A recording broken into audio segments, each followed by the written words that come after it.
Hebreus capítulo 12, do versículo 6 ao 11.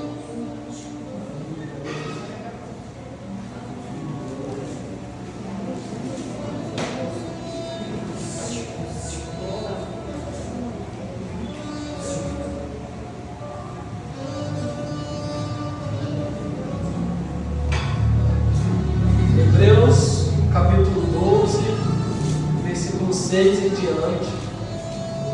Conforme a igreja for abrindo, vai fazendo assim, ó, amém. Vai dando um amém nisso, para a gente saber se todos abriram, sem pressa.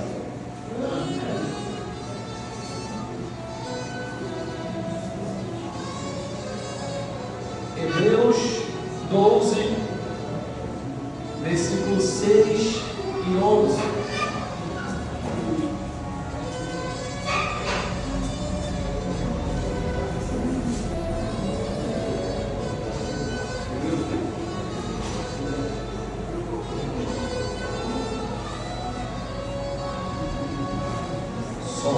Som.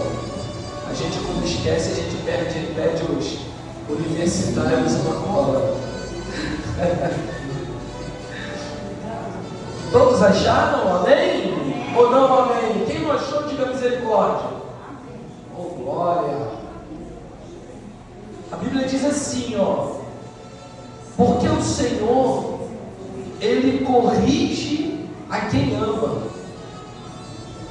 e açoita a todo filho a quem recebe. É para a disciplina que perseverais. Preste atenção que a Bíblia está dizendo que Deus corrige porque Ele ama. Amém? Ele corrige porque Ele ama. E diz mais um pouquinho, ele diz o que aqui? A correção é para a disciplina. Amém? Deus vos trata como filhos. Pois que filho há que o pai não corrige?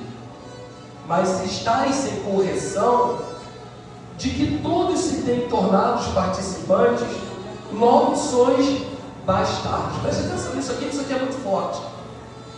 O escritor de Hebreus, que a gente não sabe quem é, tudo indica que poderia ser o apóstolo Paulo. Ele fala de correção, ele fala de disciplina, ele fala de filhos, mas ele diz que aquele que não aceita ser corrigido, ele se torna o quê? Um bastardo. Isso é muito sério. E aí eu não queria começar a mensagem dessa maneira, mas eu vou fazer uma pergunta.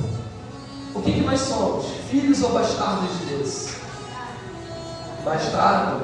Eu prefiro ser filho. Amém? E aí continuando, fala assim: além disso, tínhamos os nossos pais, segundo a carne, que nos corrigiam e os respeitávamos. Não havemos de estar em muito maior submissão ao Pai espiritual, então viveremos? Bom, Rafael, é de Deus, hein? Pois eles nos corrigiam por pouco tempo, segundo melhor lhes parecia. Deus, porém, nos disciplina para o aproveitamento, a fim de sermos participantes da sua santidade. Porque a santidade de Deus, ela não é temporária, ela é eterna. Amém? Toda disciplina com efeito no momento não parece ser motivo de alegria. Quem é que gosta de ser disciplinado, não é verdade? Mas de tristeza. Ao depois, entretanto, produz fruto pacífico aos que têm sido por ela exercitados frutos de justiça. Amém? Essa carta foi escrita ao livro de Hebreus, onde nós já falamos sobre isso em outro momento. que havia um povo que estava sendo perseguido pelo seu próprio povo.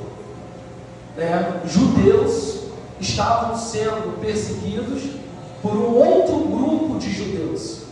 Esse outro grupo de judeus eram aqueles judeus que se apostataram da fé, que abriram mão, que negaram Jesus Cristo.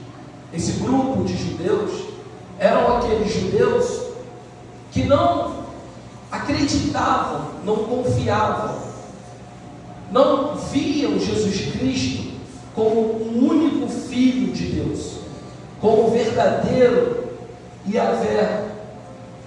Esse grupo era um grupo que perseguia os outros judeus, os seus co-irmãos, para que eles pudessem ser participantes. Eles precisavam abrir mão, negar a Jesus, negar definitivamente. Hoje eu declaro diante de Deus, diante de não sei quem, diante dos homens, que eu não creio em Jesus Cristo como Filho de Deus. A intenção daquele povo era fazer com que esse outro grupo de judeus abrisse mão. Então eles eram perseguidos nos seus trabalhos, eles eram perseguidos na escola, eles eram perseguidos na rua. A perseguição estava muito grande nessa época. E aí o autor dessa carta, ele começa a escrever essa carta aos hebreus, dizendo para eles: olha, não façam isso, cuidado com a apostasia, porque isso é muito perigoso. E ele começa então, dentro dessa carta, dizendo o seguinte: estou fazendo essa carta porque Deus está corrigindo o seu povo, porque por mais que vocês não entendam, Deus é o Pai de vocês. E ele começa a dizer aqui que os pais, por algum tempo, corrigiam os seus filhos. Vocês lembram que nós acabamos de ler isso? Por um período de tempo. Por quê? Porque depois que os filhos amadurecem, depois que os filhos se tornam adultos, eles fogem dos controles, do controle das mãos, do controle, do poder do pai. O pai perde a condição, ou a mãe, de estar educando os seus filhos. Eles já se acham donos de si, eles já pensam que podem fazer o que quiser, eles já pensam que são maiores de idade e não precisam mais de um puxão de orelha, não precisam mais de uma correção, obrigado Leandro, que eles não precisam mais ser disciplinados, porque o tempo da disciplina acabou, e agora a partir de hoje sou eu e eu faço como eu quero, eu decido o meu caminho e eu vou caminhar segundo as minhas próprias vontades. Mas a questão é que essas próprias vontades nos faz perder, nos faz sair da rota que Deus nos colocou. Por isso que o escritor, ele deixa claro nesse livro o seguinte: olha, os seus pais corrigiam vocês por um determinado momento, só que Deus corrige vocês como Pai Celestial para a sua santificação. Ou seja, o que o escritor está querendo dizer? Olha, não vamos aqui, nós precisamos aqui separar o que é terreno e o que é do céu. O que é terreno é passageiro. Os filhos são conduzidos pelos pais até 18 anos, 19, 20, 21 anos, dependendo da educação de cada família. Mas a minha disciplina, assim diz o Senhor, é diferente. Porque a minha disciplina, ela não vem de baixo, mas ela vem do alto. A minha disciplina não é terrena, a minha disciplina é dos céus. A disciplina do pai não tem condição nenhuma de salvar o seu filho, mas a disciplina dos céus tem total condições de salvar o seu filho ou o meu filho, assim diz o Senhor. Aleluia! Mas a grande questão aqui, falando sobre essa apostasia que aquele povo estava vivendo naquela época, a apostasia, ela é uma renúncia. Ela é uma falta de fé. E a Bíblia diz que sem fé é o quê? Impossível agradar a Deus. É bom que vocês estão comigo. Sem fé é impossível agradar a Deus.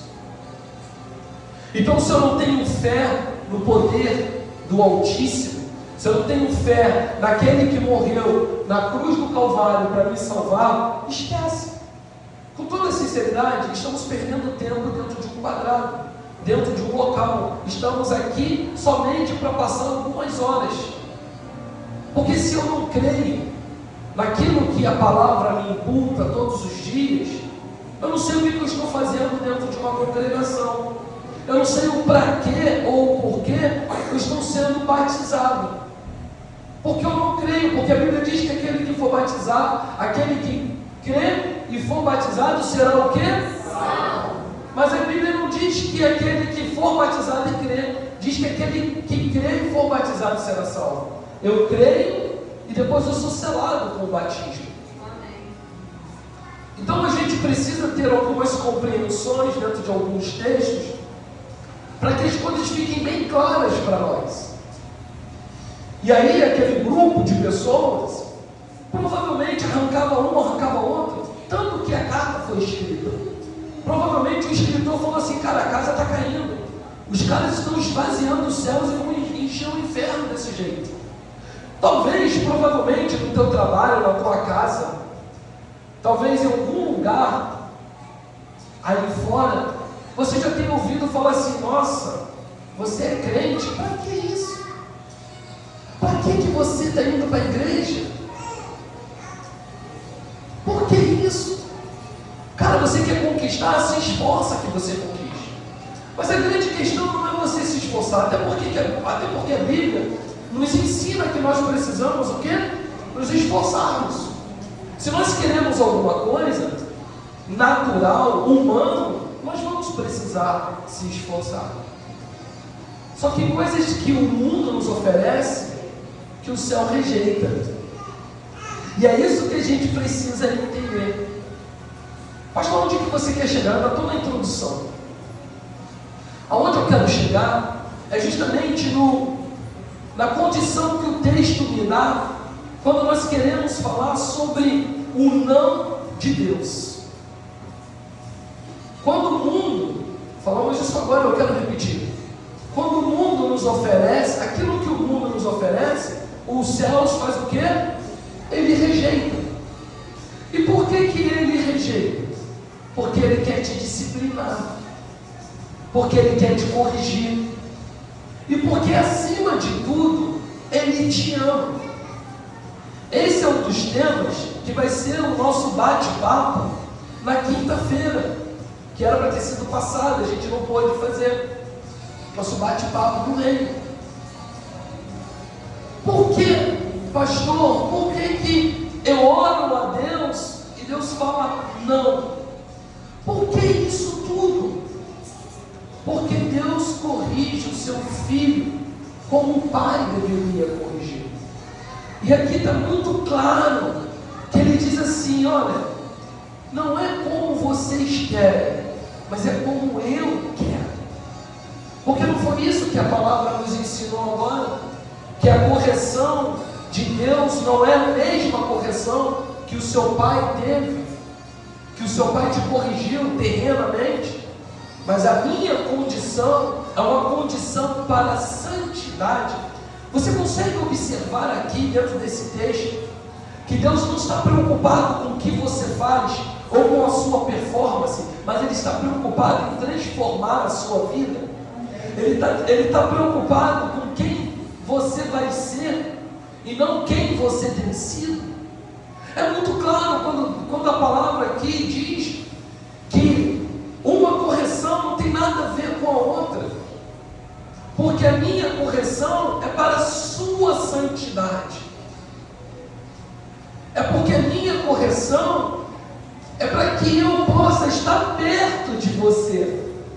E somente a santidade, somente a santidade, poderemos, através da santidade, poderemos ver a glória de Deus. Somente através de uma santidade, pastor, santidade é a única forma de se achegar o mais próximo possível do céu. É a única maneira de se chegar o mais próximo possível de Deus. Porque enquanto eu estiver ouvindo os pagodes da vida, assistindo o futebol da vida, o Senhor não vai se aproximar de mim. Porque se você não tem santidade, você não agrada a Deus. E é por isso que a gente não consegue compreender e ficamos como meninos, como garotos aborrecidos, quando a gente é frequentador de uma igreja, quando a gente é assíduo, quando a gente está todos os dias, quando a gente participa de todas as palestras, quando a gente participa de toda... Como é que é o nome daquele negócio que a gente fez? De toda a campanha. Eu estou na campanha, eu vou para a campanha e nada muda. Eu já pedi a Deus. Irmãos, a gente precisa entender que aquilo que nós chamamos de frustração, Deus chama de proteção. Amém. Aquilo que nós vemos como uma frustração, porque eu estou nos cultos, eu estou na campanha, eu tenho obedecido a palavra de Deus segundo a minha vontade e não a vontade de Deus. Ele está dizendo o seguinte: peraí, eu sei que você vai se frustrar com o que eu vou te dizer, mas eu vou te dizer não, porque se eu te der isso aqui, você vai se perder na caminhada, e eu não posso te perder, eu não quero te perder. Ei, entenda o que eu estou querendo dizer para você, você é importante para mim. O meu filho não pode ter morrido na cruz somente para você se perder, ele morreu para te salvar. Amém. A gente precisa compreender essas coisas. O não de Deus nos traz frustração. Ele nos deixa frustrados.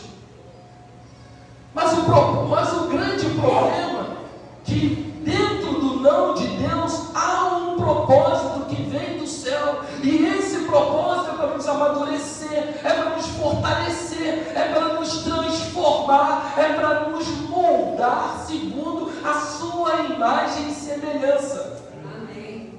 Não adianta eu subir aqui em cima e a gente começar a ministrar que você vai ser curado, que você vai ser liberto, que você vai ser isso, que você vai ser aquilo, e quando você sair da porta ali fora, sabe o que vai acontecer? Você vai se frustrar. Estou errado, presbítero? Porque não vai acontecer, porque talvez as minhas palavras não sejam as palavras que Deus quer colocar nos meus lábios, não sejam as palavras que Deus quer colocar na minha boca, e talvez a palavra que Deus quer colocar na minha boca é o seguinte: se conserte para que eu possa fazer maravilhas no vosso meio. Amém.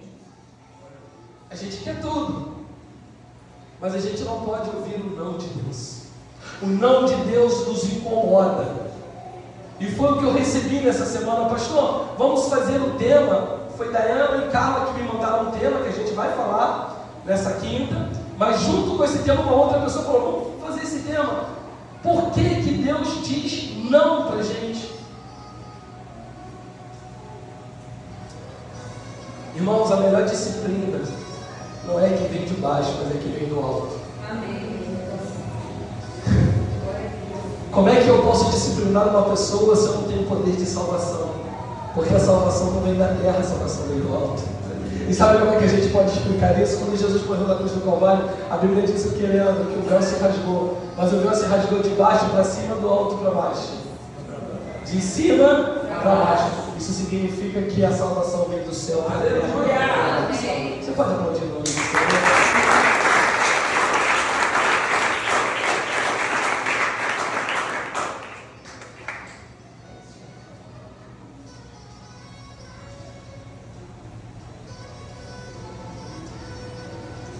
Quando Deus diz não,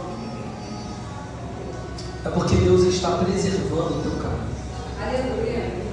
Porque todo atalho que nós pegamos nos leva à perdição. Sabe quando você vai em um local, vamos lá na casa do pastor, vamos. O pastor disse que mora ali. Mentira, é só para você errar meu caminho mesmo. Vamos lá na casa do pastor, vamos, eu moro ali. Pô, cara, por que a gente não pega esse atalho aqui que a gente vai chegar lá, irmão? Você pode ter certeza. Se você não caminhar pelo caminho certo, você vai se perder no meio do atalho. Entende, Carla? Então é por isso que Deus ele é cruel. E a gente não consegue compreender. Deus é cruel nesse ponto. É aquilo que nós falamos. O que parece ser ruim para nós, para Deus é salvação, é cuidado, é amor. Amém. Irmãos, eu estou no Evangelho mais ou menos, quantos anos? 20 anos, uns 20 anos, 30 anos, 50, tal. Tá, 20 anos no Evangelho. Está sendo filmado, eu não tenho vergonha nenhuma. Até porque isso não é para minha glória, a glória de Deus. Eu prefiro dizer o que Deus está fazendo na minha vida do que dizer o que eu fiz na vida de alguém, se é que algum dia eu ajudei alguém. Mas eu gostei de entender tudo isso. Eu posso dizer que talvez de 1 ano e meio para cá, Deus tem me feito uma pessoa diferente. Amém. Porque eu comecei a entender o propósito divino de Deus para minha vida. Amém.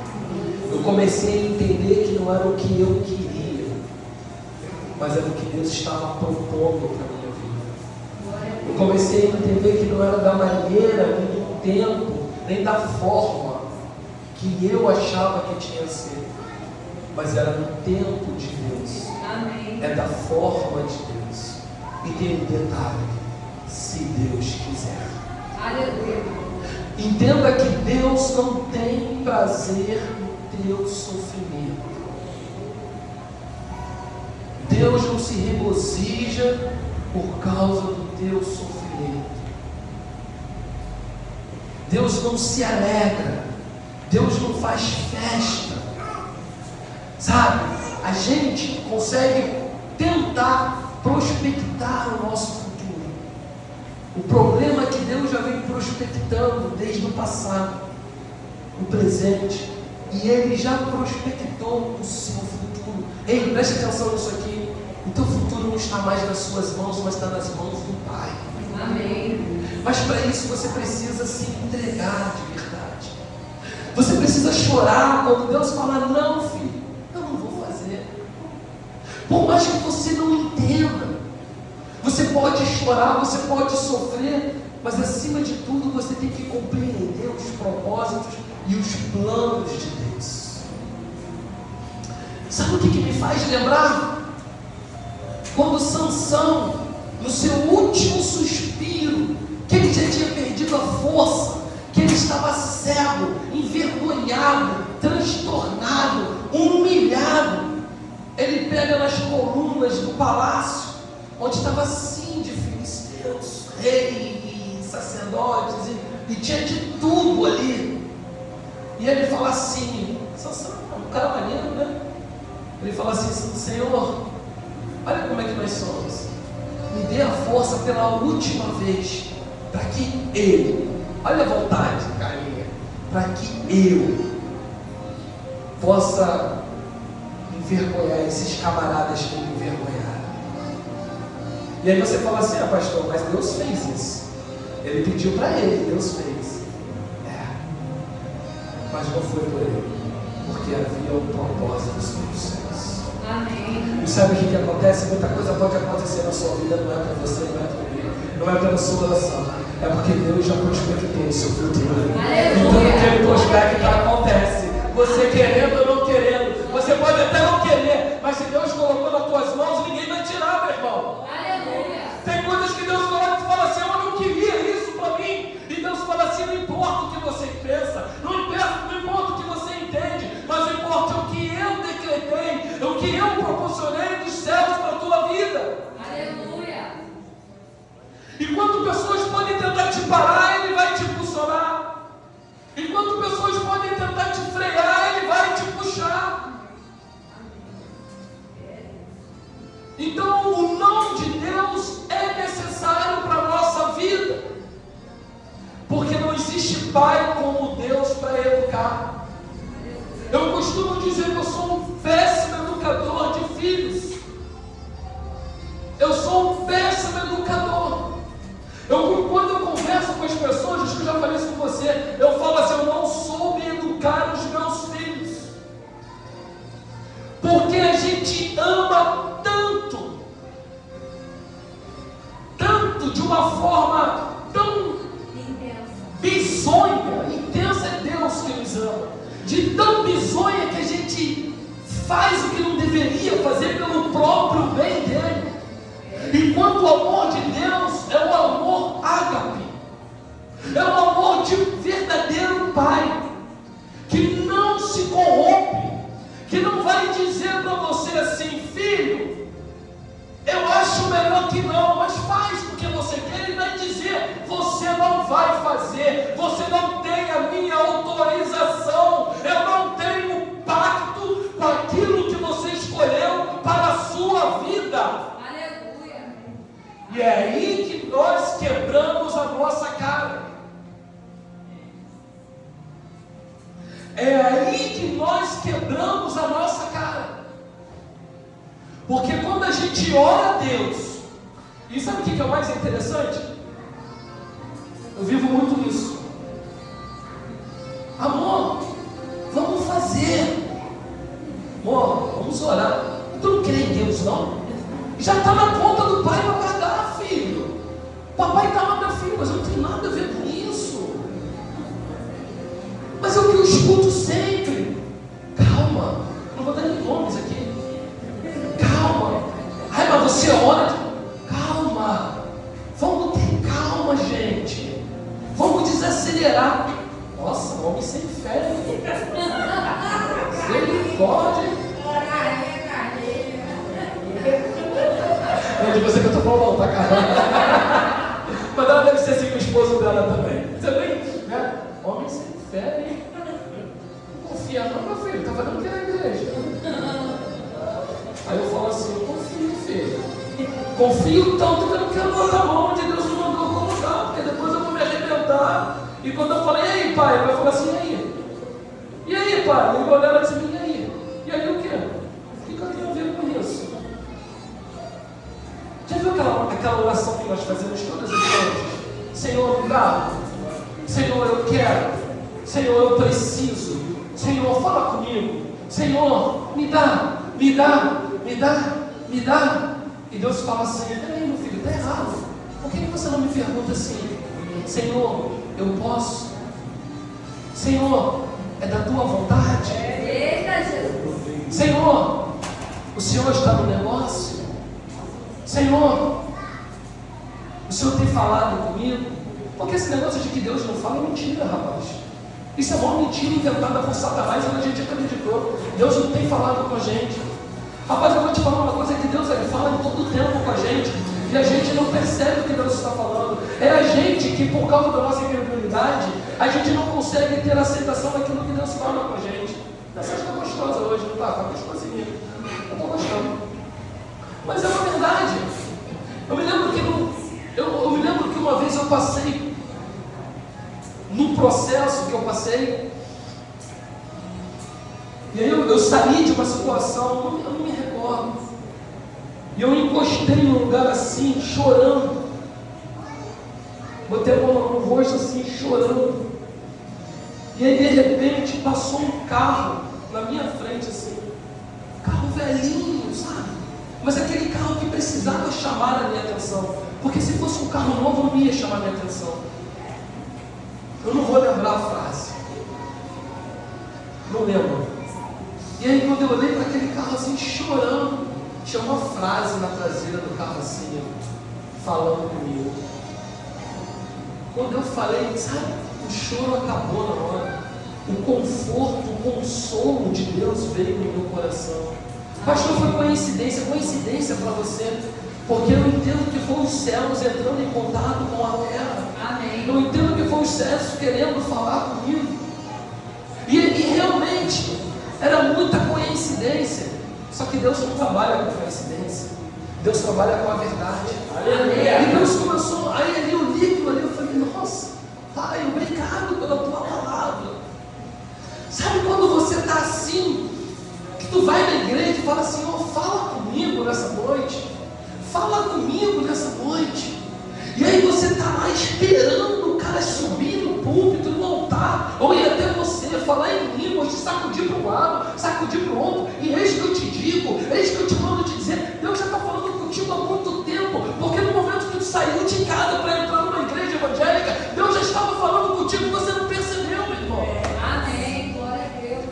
pode aplaudir o nome dele?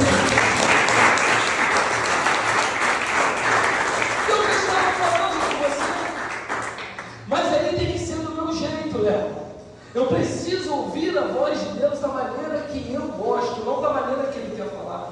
Deus já falou no meio da oração da irmã, Deus já falou no louvor. O louvor não é para nós, o louvor é para Deus. Mas tocou um louvor ali que Deus já está falando. O irmão aqui me dá um testemunho, está falando, a gente não quer. Não é desse jeito, Deus. Eu quero que você fale comigo de uma outra forma. E Deus está falando pelo pregador da noite, mas não, essa passagem, essa palavra não é para mim, porque não é o que eu quero ouvir. Só que Deus manda nos dizer que Ele diz não é o que nós queremos, mas o que nós precisamos ouvir. Amém. Sabe? Deus Ele tem propósito nas nossas vidas. Tudo que eu anotei eu não estou conseguindo pregar hoje. Eu sabia que ia ter dificuldade. É sério. Eu quando cheguei aqui eu falei assim, Senhor, acho que hoje eu vou ter uma dificuldade para pregar o que eu escrevi. Isso é bom, porque Deus está falando comigo. Amém. A gente precisa entender sempre que Deus ele não foi criado, Ele não nasceu na eternidade. É isso que a gente não entende. Ele pariu a eternidade. Sabe o que é isso? Antes da eternidade, o haja de Deus já existia. Aleluia. Isso é muito lindo. Ele sabe de todas as coisas, mas mesmo assim, pastor Paulo Miranda, nós queremos temar em nossas orações. Mesmo assim, tem que ser da forma que eu quero que aconteça. Mesmo assim, tem que ser no meu modelo, tem que ser no meu estilo, tem que ser do meu jeito. E aí eu comecei a estudar e a pesquisar, e eu comecei a entender que Deus ele começa a dizer não desde a fundação do mundo. Na fundação Deus já começa o seu haja dizendo o quê? Não. Ele vira para Adão e fala o quê? Não comereis desse fruto. Ele começa dizendo o quê? Não. Ele vira para o grande libertador da nação de Israel, Moisés, disse o quê? Não entrarás na terra prometida. Ele diz para Davi, segundo o seu coração, a espada não se apartará da sua casa. Olha só que lindo. O homem mais paciente do Antigo Testamento, segundo algumas pessoas, ele diz, só vou falar contigo quando a tua prova acabar. Eu não vou falar contigo antes disso.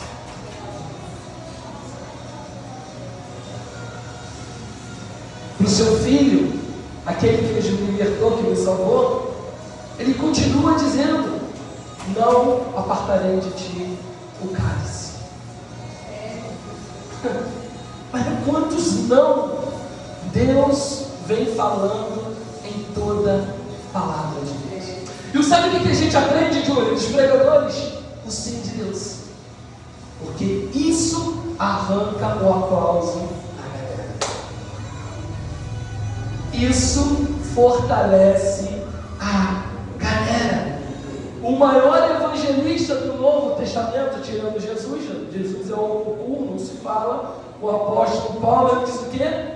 Não tirarei o espinho da onde? Da vossa. Vamos, pessoal. Estão com medo de que vocês não lêem a Bíblia, não? Não tirarei o espinho da vossa. Ih, está muito fraco isso aí. Não tirarei o espinho da vossa. Porque a minha graça te basta. E o meu poder se aperfeiçoa na sua fraqueza. Glória a Deus. Olha quantos não a gente aprende dentro da palavra de Deus. É um não que vai te fazer continuar, se você for um homem maduro. Sabe quando o apóstolo Paulo fala assim, quando eu era criança, eu o quê?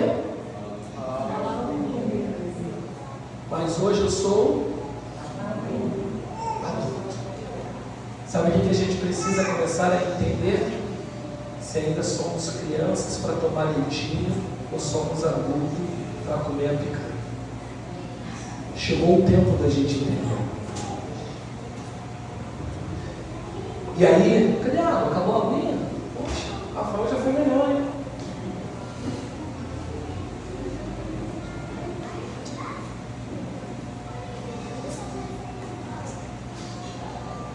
Sabe quando a gente pensa que está tudo maravilhoso? É quando o mundo aplaude a nossa performance. E hoje o Leandro performou bem, cantou bem pra caramba, o pastor pregou bem, Daiana cantou bem, o mundo aplaudiu, todo mundo aplaudiu. Mas aquilo que o mundo aplaude, Deus condena. E a gente não entende isso. Sabe por quê? Porque Deus não está interessado em carisma, Deus está interessado em caráter. E o não de Deus forma caráter nos seus filhos. Então, não se preocupa em ter carisma no povo. Não se preocupe se pessoas aplaudem você, se pessoas te coloquem lá em cima ou te coloquem lá baixo. Porque Deus rejeita carisma, mas Ele aplaude caráter. Quando eu recebo o não de Deus, é justamente porque Ele está mais interessado em mim do que naquilo que eu performei.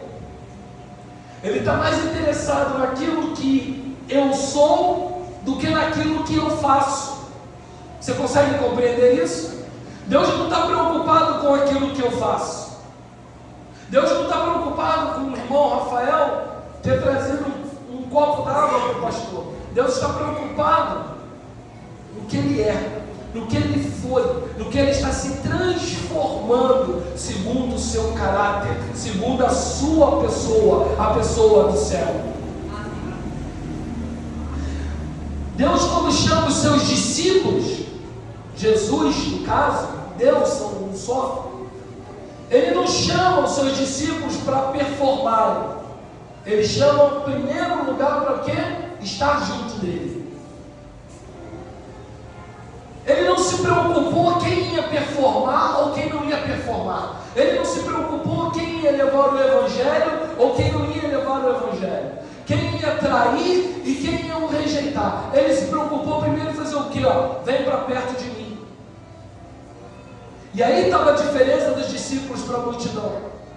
Porque a multidão queria performar, queria aplausos. A multidão queria perturbar a mente de Jesus, queria acompanhar Jesus, enquanto os discípulos queriam estar em Jesus. Essas coisas que a gente precisa entender e compreender que o Deus da obra, Ele é mais importante para a nossa vida do que a obra de Deus. E a gente não entende isso. A gente para olhar aí as redes sociais, a gente vê grandes nomes envolvidos no meio de grandes escândalos, que é triste o que a gente tem acompanhado. É triste o que a gente tem visto. Sabe, são grandes nomes envolvidos em grandes escândalos. Não são comunidades, não. São grandes nomes envolvidos em grandes escândalos. Mas são grandes nomes que performam muito bem quando estão em cima de um altar, quando estão em cima de um palanque, quando estão em cima de algo. São esses grandes nomes.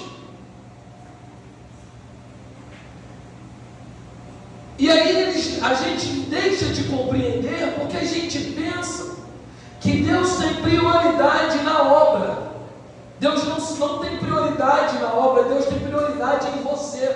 Deus tem prioridade em mim. A gente precisa entender que a gente precisa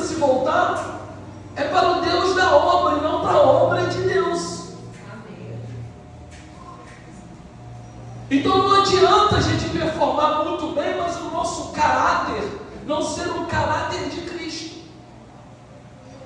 Não adianta eu fazer qualquer coisa sem antes o meu caráter não ser formado, não ser gerado com o caráter dos céus, com o caráter de Cristo.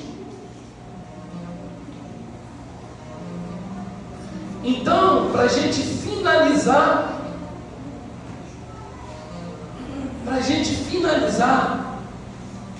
eu gostaria de colocar um louvor. Está ali o louvorzinho? Que a gente acabou fazendo o contrário, como sempre, né?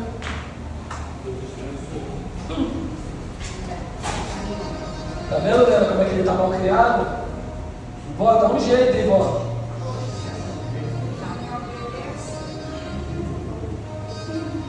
O nome de Deus sempre vai ser para o teu aperfeiçoamento e para os teus cuidados. Ei, pare de mimimi, pare de fazer biquinho de chaleira para Deus, porque Deus não ouve a minha oração. É porque você está orando errado. É porque Deus não, eu peço e Deus não faz. Claro que Deus não vai fazer, porque não é a minha vontade, é a vontade dele.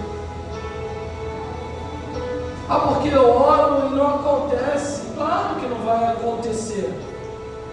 Você perguntou para Deus se era da vontade dele. Então se não está acontecendo na tua vida, é porque Ele está cuidando de você. Amém. É porque Ele está cuidando dos teus passos. É porque Ele quer te levar para um lugar. É que é para Ele te impulsionar. E para a gente finalizar, 1 Pedro 5,10 diz assim: ora, o Deus de toda graça, que em Cristo vos chamou à sua eterna glória, depois de teres sofrido por um pouco, Ele mesmo vos há de aperfeiçoar, há de firmar, há de fortificar e há de fundamentar. Amém. Amém? Feche os seus olhos em nome de Jesus.